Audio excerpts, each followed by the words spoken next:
कडवण तहसीलदारांना धमकावणाऱ्या दोघांचा तपास सुरू.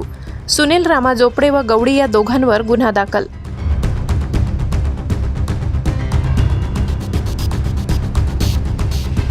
कडवण येथील प्रशासकीय इमारतीत असलेल्या तहसीलदारांच्या कार्यालयात विनापरवाना प्रवेश करून शासकीय अधिकाऱ्यांना धमकावणे, कार्यालयातील कामकाजात अडथळा आणणे तसेच सोशल मीडियाद्वारे बदनामी केल्याप्रकरणी कडवण पोलीस ठाण्यात सुनील रामा जोपडे व गवडी या दोघांवर गुन्हा दाखल करण्यात आलाय.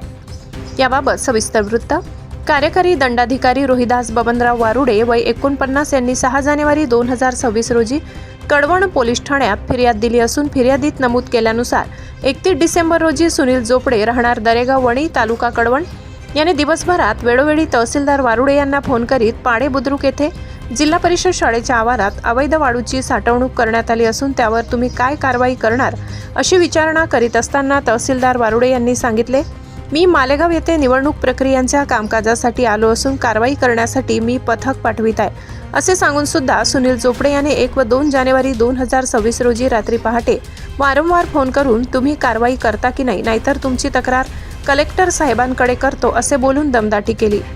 दरम्यान 1 जानेवारी रोजी सदर पथकाने पाडेबुद्रुक येथे जात रीतसर पंचनामा करून संबंधितास नोटीस बजावण्यात आली. तरीही त्यानंतर दिनांक 5 जानेवारी 2026 रोजी सकाळी 11:30 कडवण तालुक्यातील कोल्हापूर फाटा येथील प्रशासकीय इमारतीत कार्यकारी दंडाधिकारी कार्यालयात आरोपींनी विनापरवाना प्रवेश करून पाडेबुद्रुक तालुका कडवण येथील वाळू साठ्यावर करण्यात आलेल्या शासकीय कारवाईबाबत आरोपींनी जोरजोरात ओरडून जाब विचारला. यावेळी जोपडे यांनी TV9चा पत्रकार असून कार्यालयातील दृश्यांचे शूटिंग करण्यात आले इतकेच नव्हे तर संबंधित अधिकाऱ्यांची सोशल मीडिया व प्रिंट मीडियामधून खोटी व बनावट माहिती देत बदनामी करून शासकीय कामकाजात अडथळा निर्माण केल्याचा आरोपही फिर्यादीत करण्यात आलाय. त्यानुसार गुन्हा क्रमांक 4/2026 नुसार भारतीय न्याय संहितेतील कलम 351(2), 351(3), 351(4), 352, 132 अन्वये गुन्हा नोंदविण्यात आलाय. या प्रकरणात सुनील रामा जोपडे व गवडी पूर्ण नाव माहीत नाही अशी आरोपींची नावे असून दोघांचाही शोध सुरू असल्याची माहिती पोलिसांनी दिली.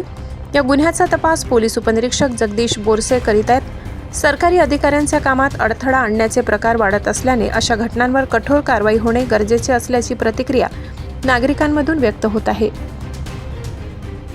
मराठी केसरी न्यूज नेटवर्क.